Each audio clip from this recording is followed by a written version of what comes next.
receita de hoje é de um pão semi-integral bem fofinho.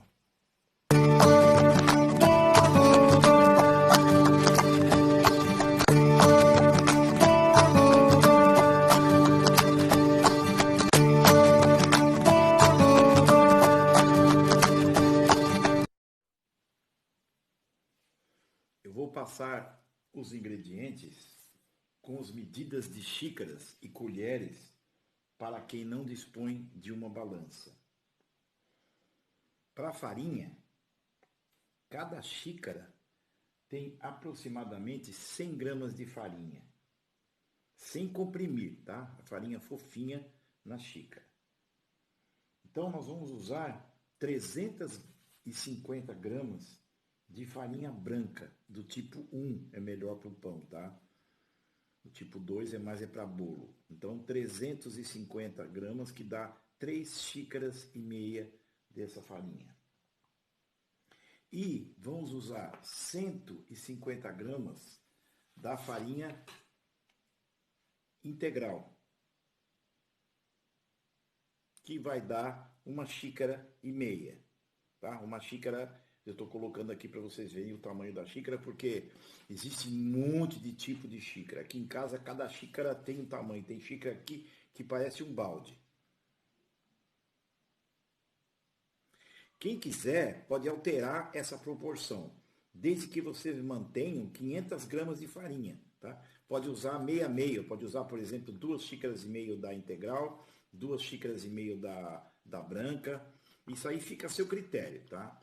Só que não pode passar dessa proporção de 50%, porque senão o pão começa a ficar muito maçudo, tá ok? Então, eu uso 30%. Quem quiser pode usar meia sem problema. Aí depois nós vamos precisar de 4 colheres de sopa de azeite de oliva. Pode substituir por óleo de milho, óleo de girassol, pode substituir por óleo de soja, pode substituir por manteiga ou margarina. Mas o azeite de oliva, ele dá um sabor todo especial no pão.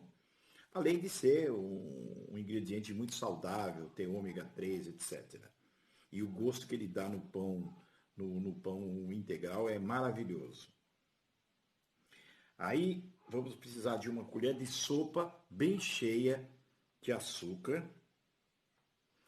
1 colher de sobremesa rasa de sal e 1 colher de sopa bem cheia de margarina ou manteiga.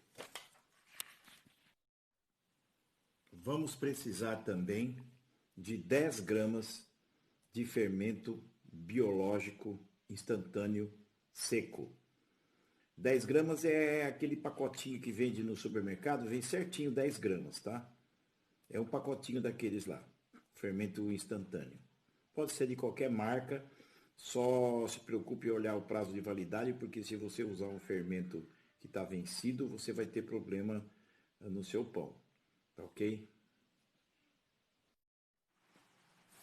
A água usada nessa receita deve ter a quantidade de mais ou menos 300 ml, ou 1,5 xícara. Cada farinha tem uma capacidade de absorção diferente. Então devemos ir adicionando aos poucos e misturando até que a massa fique numa consistência adequada, sem grudar muito nas mãos. Eu utilizo para água esse utensílio muito útil na cozinha, que é um copo de medida, que ele tem escalas para farinha, açúcar, líquidos, chocolate, xícaras, etc. E custa bem baratinho nas lojas de utensílio doméstico.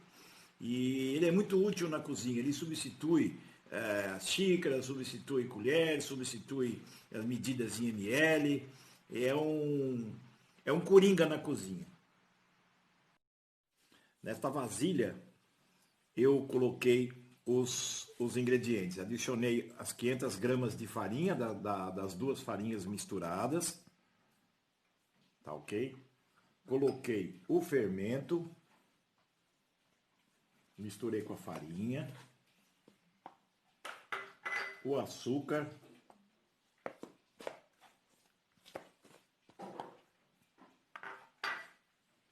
o sal,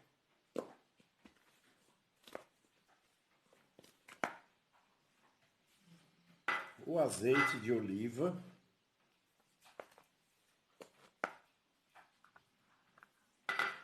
e a margarina.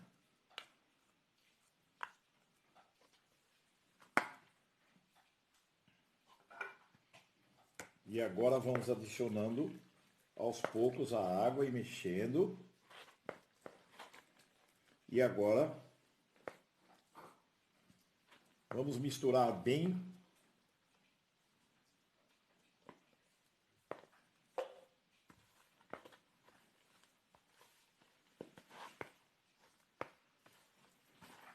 E após misturarmos bem, vamos deixar descansando por 15 minutos para começar a sova.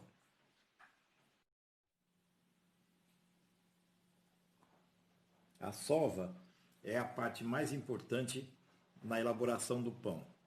Ela é responsável por desenvolver o glúten, que é a proteína da farinha, responsável pelo crescimento, a textura e a fofura do pão, pois ela vai aprisionar o gás produzido pelo fermento na massa. E existe um teste para confirmar se a massa está bem sovada, que é o teste do ponto de véu que nós vamos mostrar no final da sova. A sova pode durar de 5 a 10 minutos e depende da temperatura ambiente, da qualidade da farinha e do jeito de sovar. Então, você vai trabalhando a massa. Se a massa estiver grudando, você vai colocando um pouco de farinha e você vai fazendo esse trabalho e pressionando a massa. E isso tem que ser feito continuamente durante 5 a 10 minutos. Vai depender muito da temperatura ambiente, da qualidade da farinha, como eu já disse anteriormente, tá? Então, assim que eu terminar esta sova, eu vou mostrar para vocês como é que a gente faz no final para verificar se a sova está perfeita, se o glúten está desenvolvido, que é o ponto de véu da massa.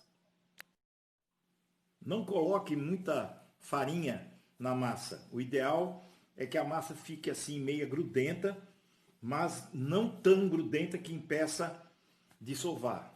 Lembre-se que a massa, quanto mais macia, mais molinha ela tiver, melhor vai ser a consistência do pão. Eu gosto de fazer a minha sova, eu gosto de, além de massagear a massa, eu gosto de bater assim, entendeu? Mas isso aí cada um faz do seu jeito. Mas eu gosto de fazer assim porque isso aqui ajuda muito na sova.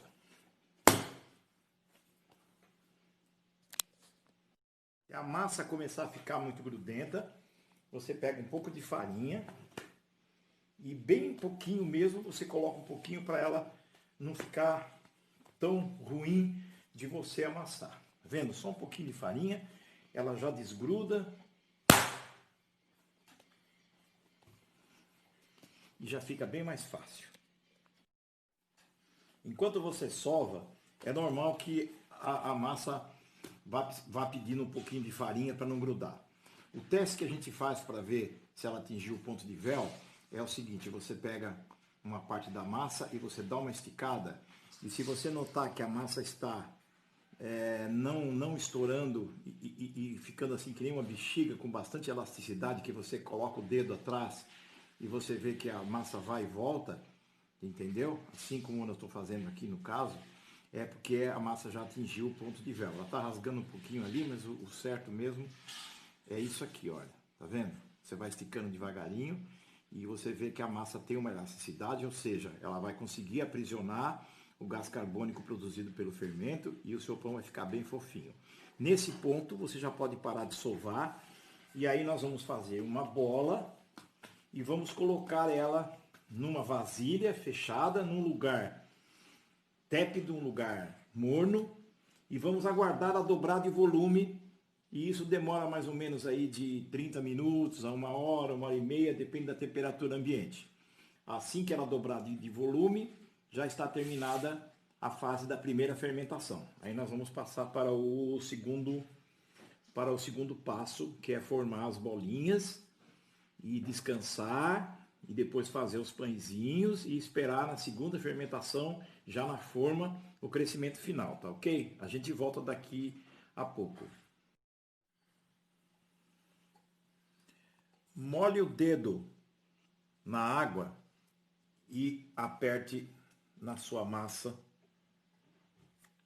para verificar se a primeira fermentação está correta.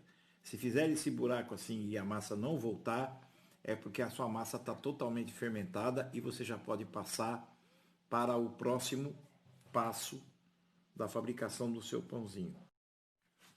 Retire a massa da vasilha e com auxílio de um pouco de farinha,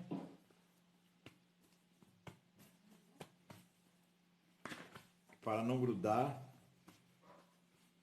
forme uma bola. Agora está na hora de você definir o tamanho dos seus pãezinhos.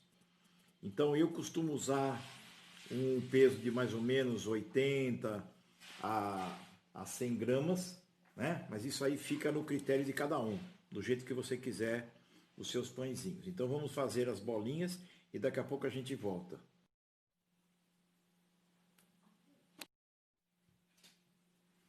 Com o auxílio de um pouco de farinha nas mãos, vai formando bolinhas.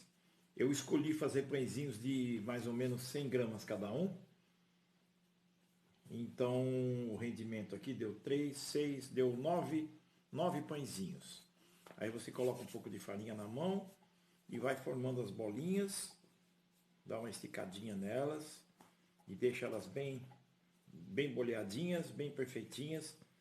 E agora nós vamos aguardar 15 minutos para descansar essa massa após esse boleamento e depois nós vamos formar os pãezinhos do jeito que a gente quiser. Se você quiser deixar no formato de bolinha mesmo e colocar nas formas para crescer, também pode. Se quiser abrir com rolo e fazer os rolinhos em forma de um pãozinho, também pode. Agora daqui para frente fica a seu critério. A primeira fermentação já foi, agora nós fizemos o boleamento e agora descansar 15 minutos e depois já vai para você formar o pãozinho do formato que você quiser e aí vai para a fermentação final para depois ir para o forno. Daqui a pouco nós voltamos. Bom, eu optei por fazer meus pãezinhos da mesma forma do boleamento. Então eu vou fazer o seguinte, eu vou colocar um pouco de farinha aqui para evitar de grudar na forma, certo? E vou dispor esses pãezinhos de uma maneira bem espaçada para que eles não grudem uns nos outros.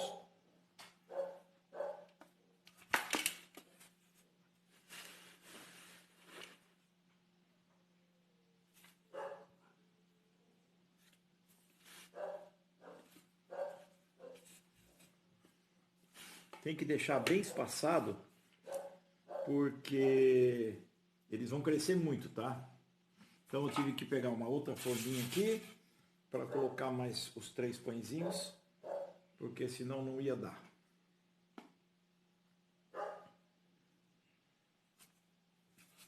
Veja que a massa está bem delicada.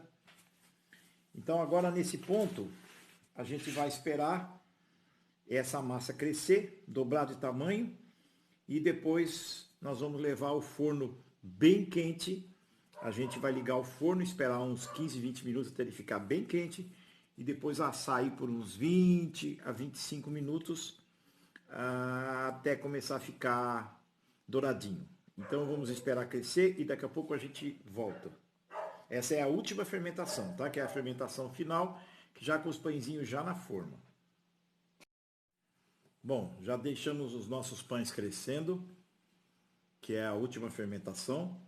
E o ponto que a gente tem que testar para ver se eles estão bons é esse aqui. Olha, você colocando o dedo, ele tem que voltar um pouquinho e deixar uma pequena marquinha, tá? Ele volta um pouquinho e fica uma pequena marca. Por que isso? Porque é o seguinte, se os pães passam do ponto de fermentação, eles podem afundar. Ou seja, se o pão cresce demais, glúten não tem estrutura para segurar tanto gás do fermento, entendeu? Então eles podem afundar, literalmente afundar. Então é importante que a gente chegue no ponto que a gente vê que está perfeito, que ele ainda tem uma resistência, que você aperta e ele volta, ou seja, ele ainda tem uma elasticidade, tá? Esse é o ponto que a gente já pode levar ao forno quente, pré-aquecido, liga o forno uns 10, 15 minutos antes para ficar bem quente, e aí a gente já pode assar, tá ok? Então esse é o ponto, e aqui já chegou no ponto, vocês veem que já estão as bolinhas bem crescidas, e nós vamos levar ao forno, e assim que estiver pronto a gente volta. Bom, os pãezinhos, após ficarem uns 25 minutos no forno alto, no máximo, eles ficaram desse jeito. Eu poderia ter passado um leite por cima ou passado um ovo, mas como é um pão integral, então eu prefiro deixar ele assim ao natural. Eu também não gosto de um pãozinho muito queimado, entendeu? Muito dourado. Então eles ficaram desse jeito. E agora nós vamos partir aqui para ver como é que tá. Olha a textura. Olha que maravilha. Ficaram perfeitos. E essa é a nossa receita de hoje. Eu espero que vocês gostem. E até a próxima receita. Muito obrigado.